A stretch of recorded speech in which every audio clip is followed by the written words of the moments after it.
Please wait.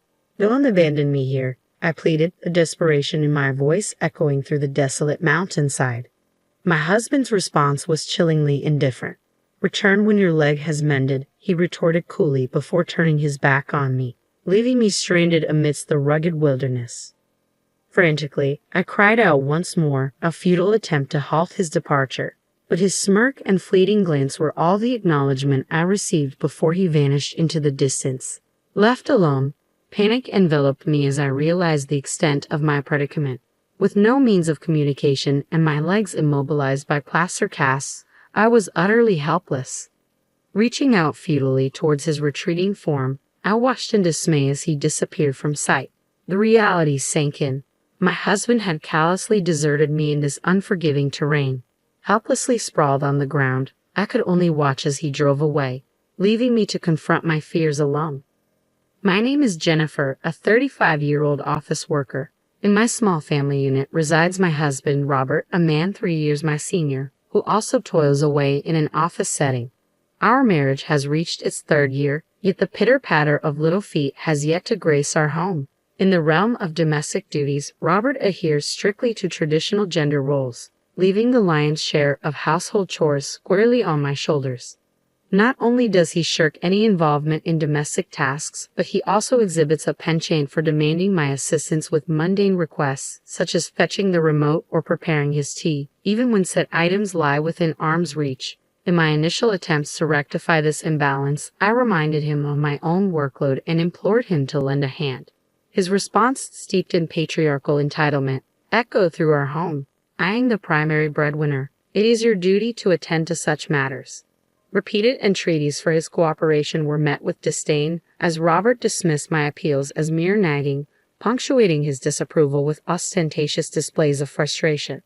Gradually, our interactions soured, his once warm morning greetings replaced by stony silence. Faced with his unyielding stance, I reluctantly assumed sole responsibility for our household chores, resigned to the reality of our domestic dynamic. I must confess, there are moments when the weight of exhaustion from work bears down heavily on me, and I find myself yearning for his assistance. Yet I've learned to endure it in silence, deeming it preferable to the alternative of facing his complaints or enduring his indifference. One fateful day, as I made my way to work, fate intervened in the form of a child teetering perilously close to the edge of a staircase at the train station. Without hesitation, I propelled myself forward, a warning cry escaping my lips as I intercepted the child, shielding him from a potentially calamitous fall. However, in my valiant effort, I too became ensnared in the precarious descent, my body twisting and contorting as gravity pulled us both downward.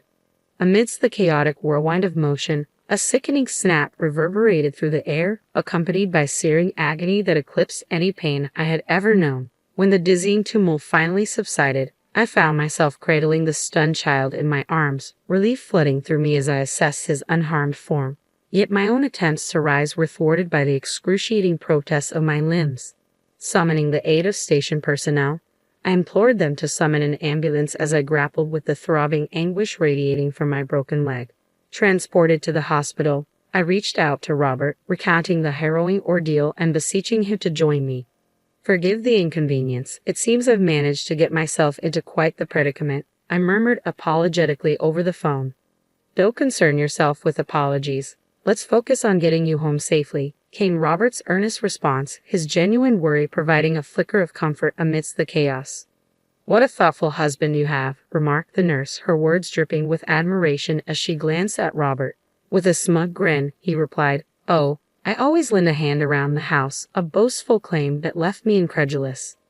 Suppressing my astonishment, I opted for silence, unwilling to create a scene in the hospital room. However, upon our return home, Robert's demeanor underwent a drastic transformation. "Hey, I'm famished. Fetch me something to eat, and don't forget to iron this shirt," he barked, assigning me household chores without a hint of consideration.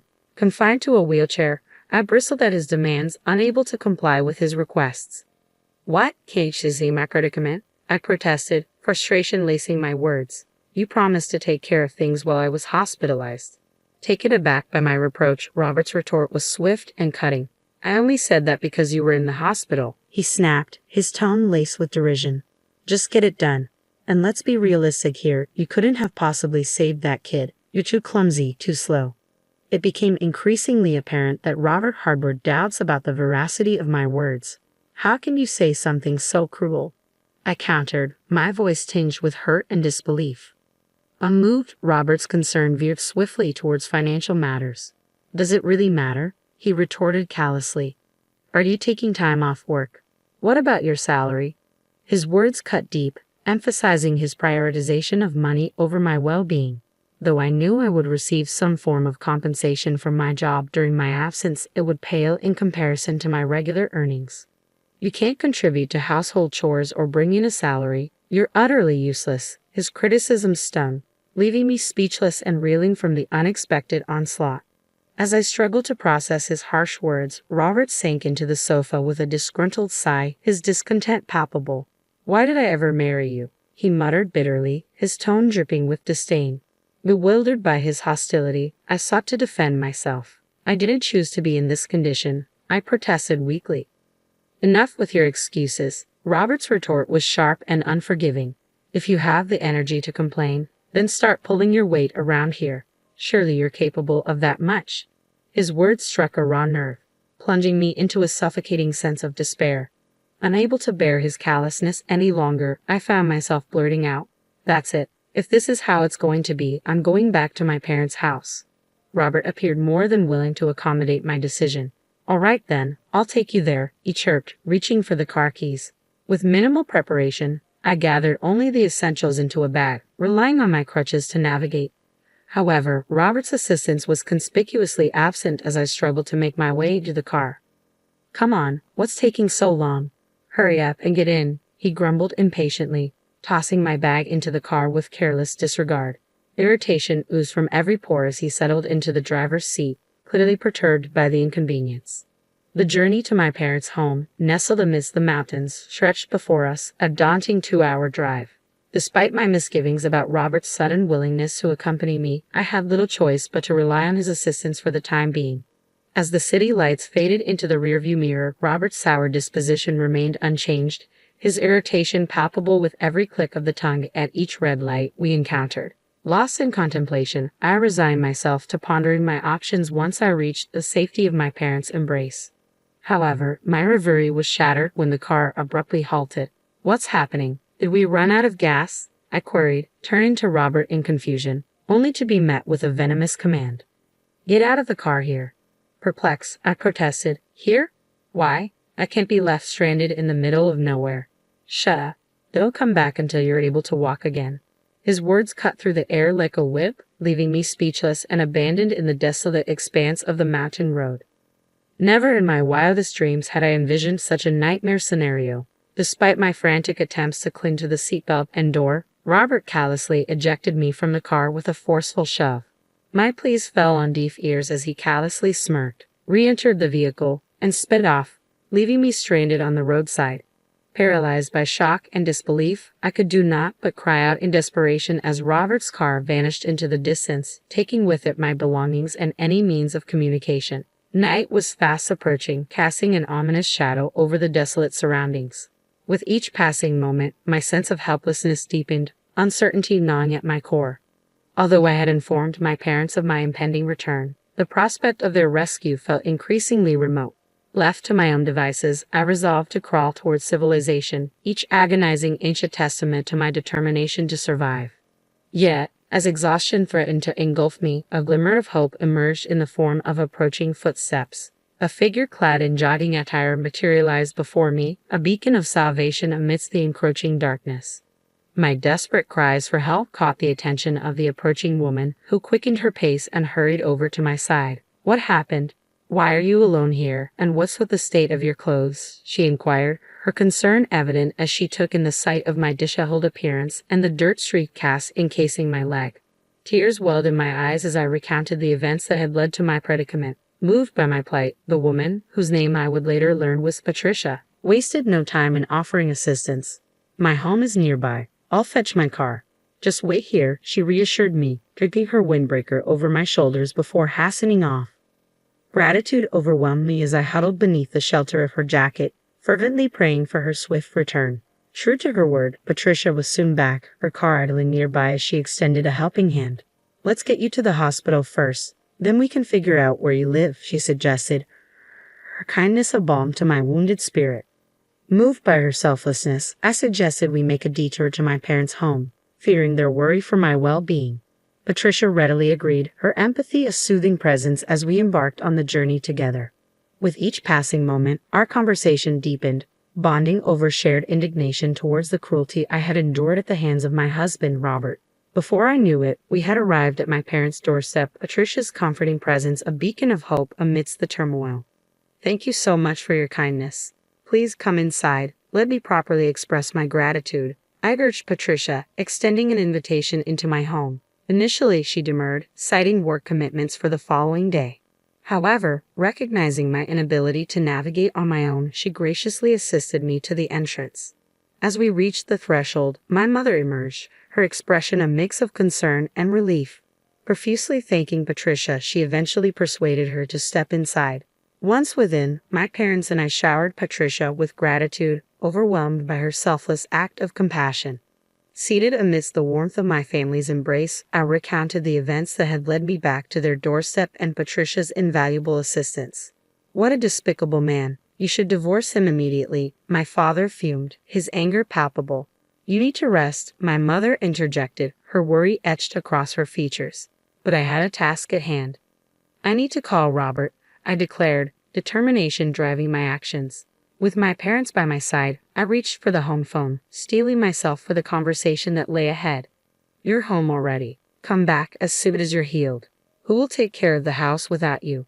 Robert's tone held no trace of remorse as his callous words echoed through the speakerphone, audible to both me and my enraged parents. Enraged by Robert's callous disregard, my father's voice thundered through the phone, seething with fury.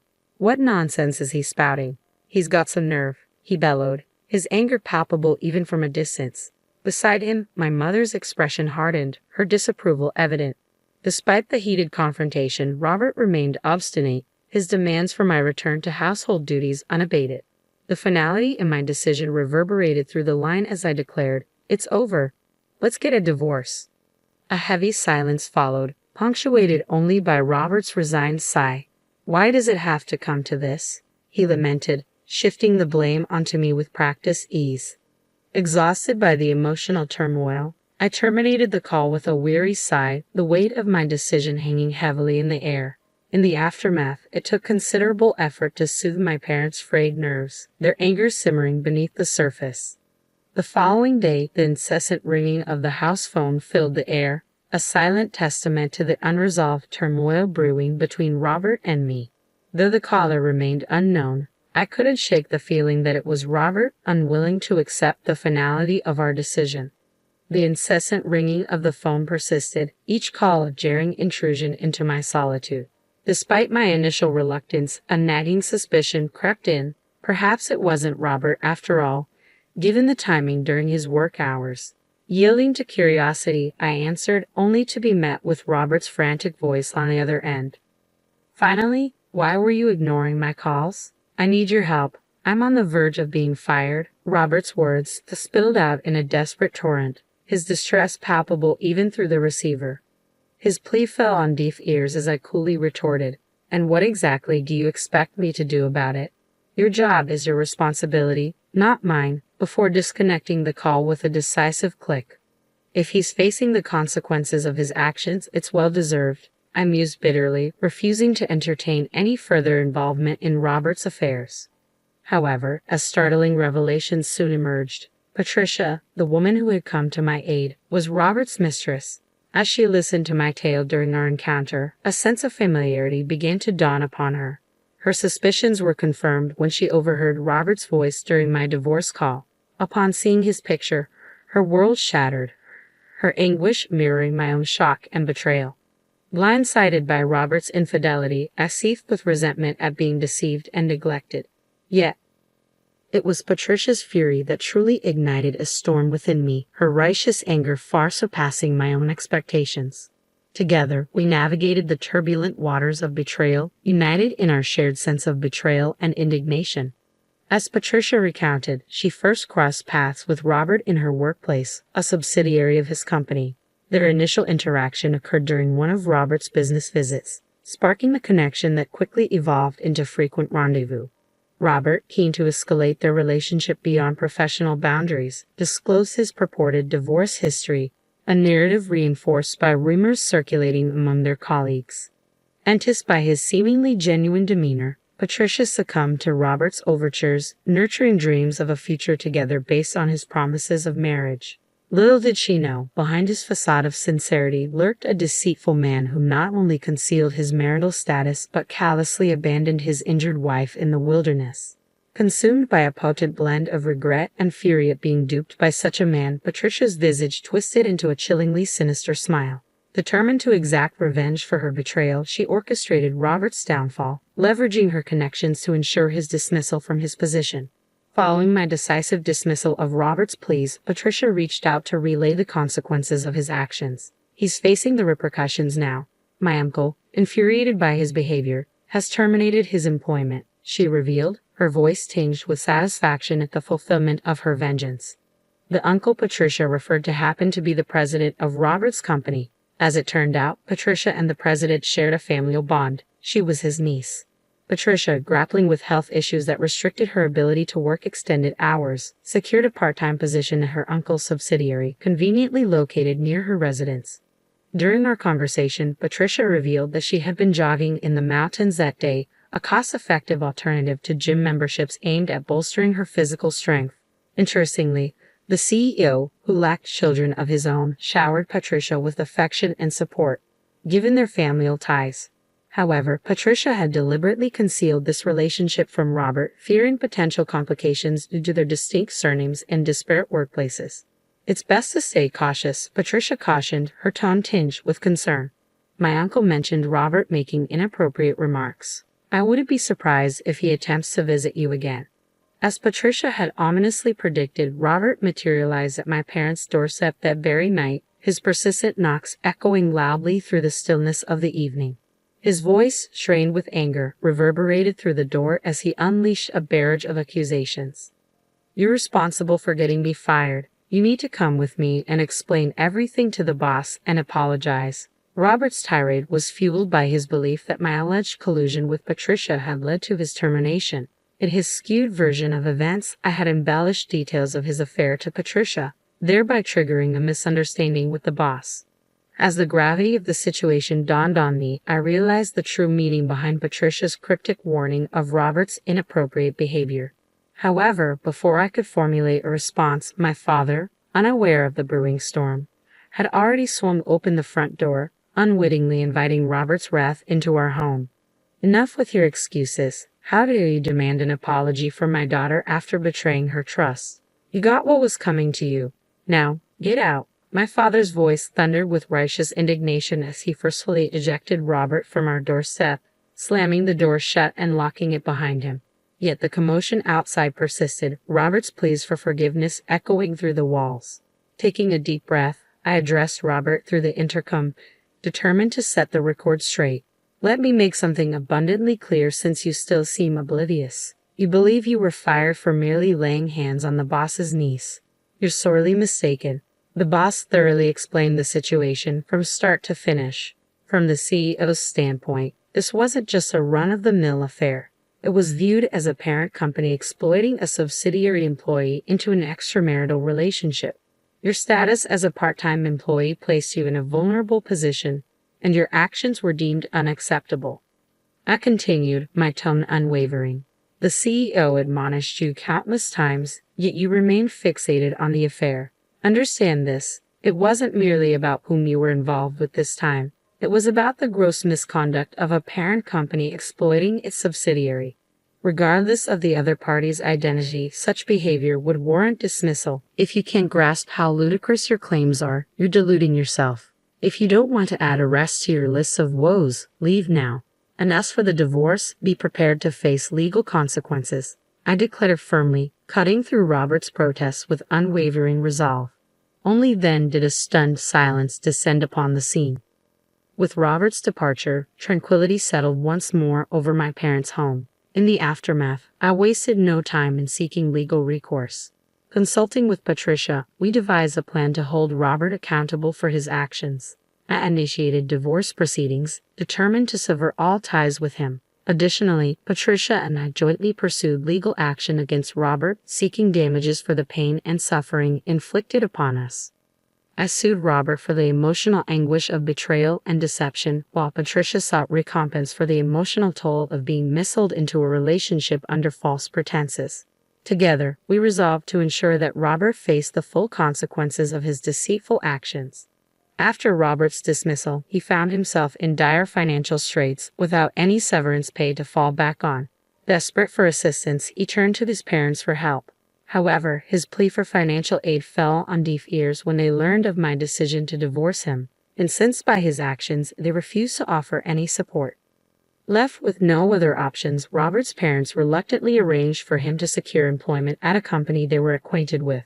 In this new role, Robert found himself at the lowest rung of the corporate ladder, stripped of the perceived superiority he once held as a member of a parent company or subsidiary.